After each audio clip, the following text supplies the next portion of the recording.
Okay, in this video we're going to apply the little bit we know about factoring by grouping in order to factor really any quadratic expression.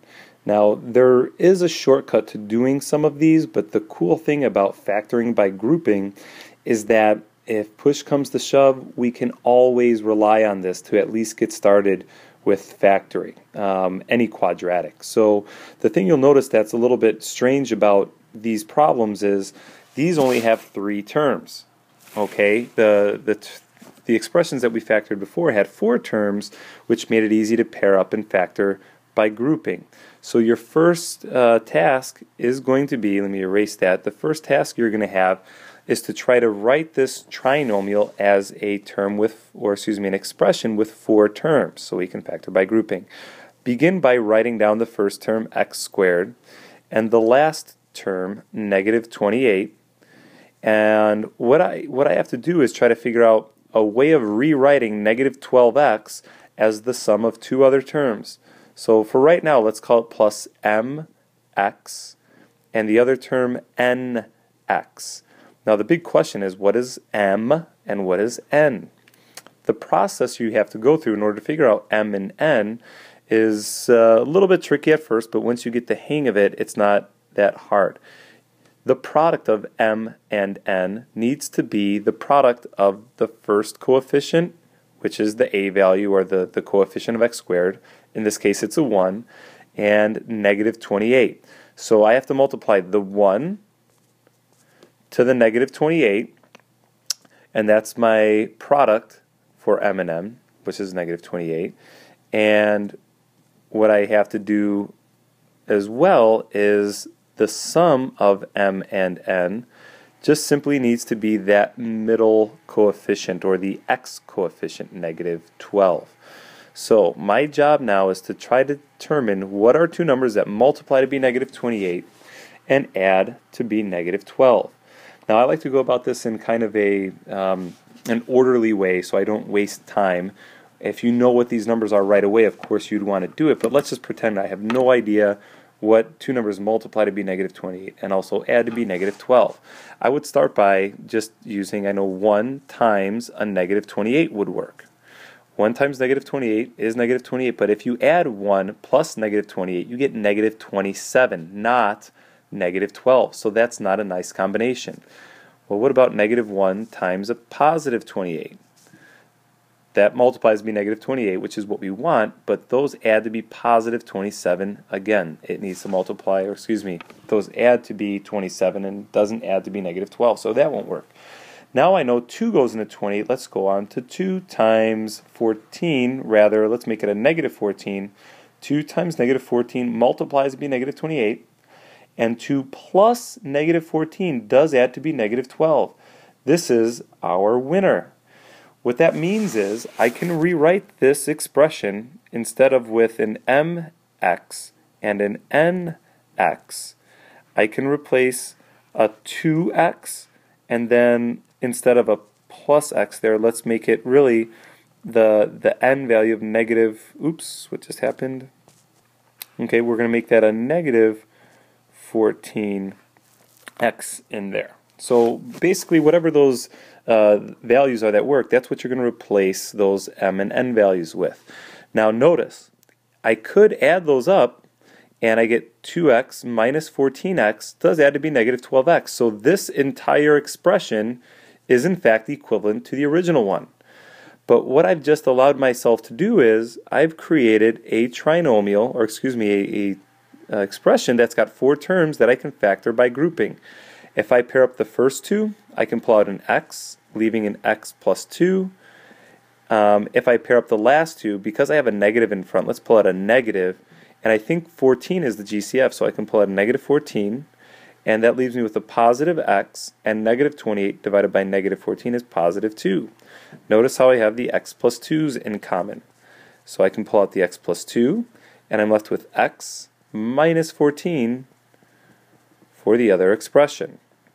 If you FOIL that out, you will get x squared minus 12x minus 48. So this is our answer. Let's try it one more time on another example over here.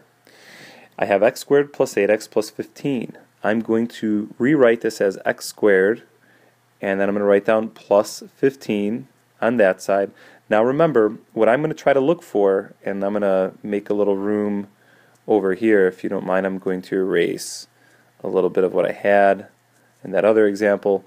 I know that I have to find two numbers that multiply to be the product of the first coefficient times the last, so it's got to multiply to be 15, and it's got to add, m plus n, need to add to be 8. Well, let's start off with 1 times 15. I'm sorry, I can't write so high evidently. So 1 times 15 will work, but those don't add to 8. That adds to 16, so that is not going to work. 15 times 1 would also work, but it's the same difference. 2 times something doesn't multiply to be 15. 2 is not a factor of 15. What about 3? I can do 3 times 5. Those multiply to be 15, and those also add to 8. So 3 and 5 are my magic numbers. So I'm going to write it as positive 3x and a positive 5x in the middle. Notice how those do add to be positive 8x. So this four-term expression is the same as the original. If I pair up the first two, I get a common factor of x, and I'm left with x plus 3. If I pair up the last two, I can pull out a positive 5.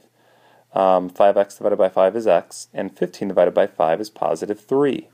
The x plus 3's are the same, so I can pull out an x plus 3, leaving behind an x plus 5.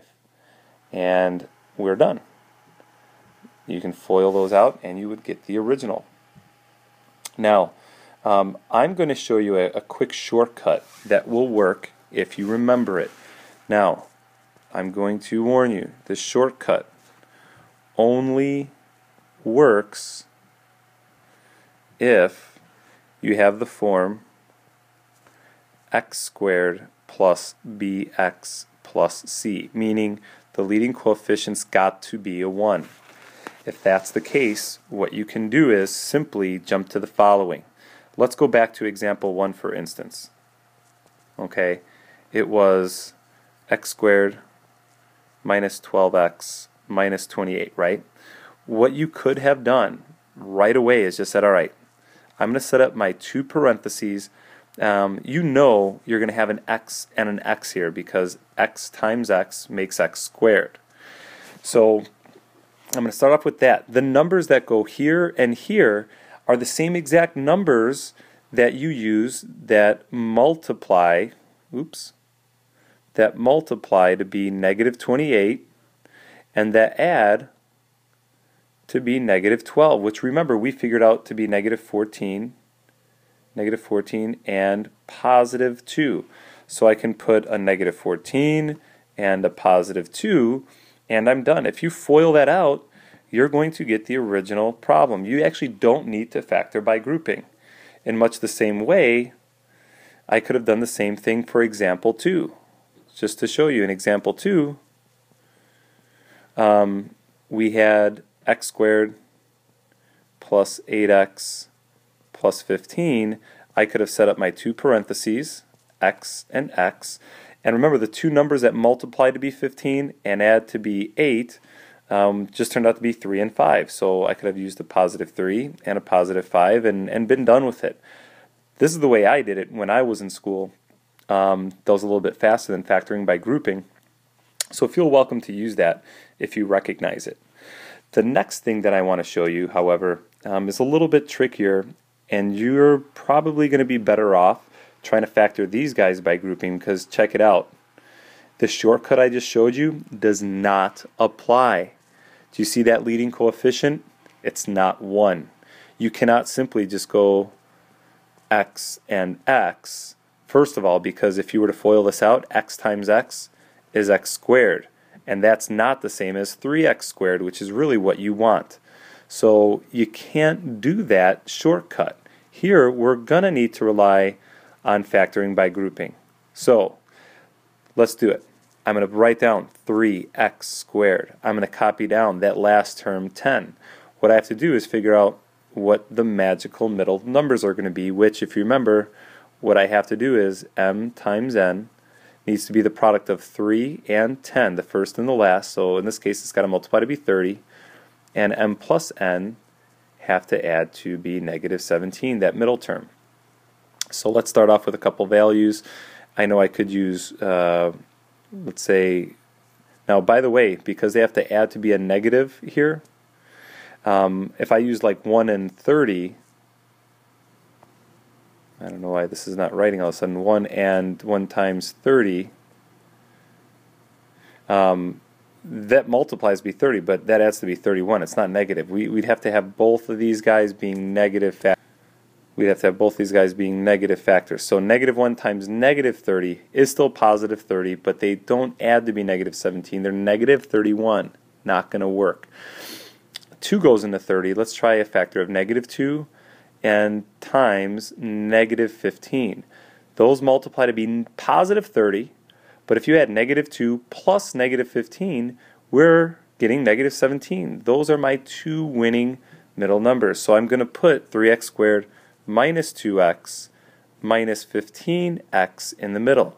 Check it out. Negative 2x minus 15x do add to give you negative 17x. I'm going to factor by grouping.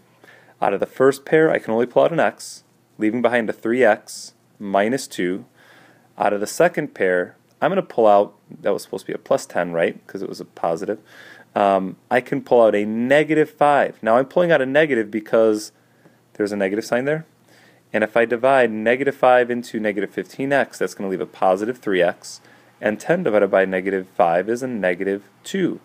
The 3x minus 2's match up. So I can factor out the 3x minus 2. And I'm left with x minus 5. And it's factored. Let's do one last one for this video. Once again, I cannot use the shortcut because my leading coefficient is not a 1, it's a 4. So let's just try to factor by grouping. I'm going to copy down 4y squared. I'm going to copy down negative 3. I have to find the two numbers that are going to add to be negative 4, but multiply to be the product of 4 and negative 3. So I have to find m times n that multiply to be 4 times negative 3, or negative 12, and that add to equal negative 4. So I'm going to write down a couple possibilities. Let's see, multiply to negative 12. 1 times negative 12 will work, but that adds to negative 11. So negative 1 times positive 12 multiplies me negative 12, but that adds to positive 11. Not going to work. 2 times negative 6.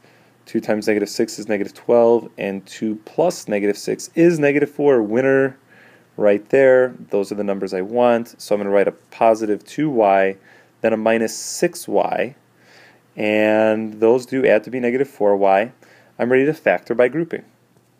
In the first pair, I can take out a GCF of a 2 and a y, and if I divide 4y squared by 2y, I get a 2y, and 2y divided by 2y is positive 1. Out of the second pair, I'm going to pull out a negative 3 as my GCF. If I do, negative 6x, or 6y rather, divided by negative 3 is a 2y, and negative 3 divided by negative 3 is positive 1. Notice the 2y plus 1's are identical. I can pull the 2y plus 1 out, leaving a 2y minus 3 behind. 2y minus 3. And it is factored. Thanks for watching, guys.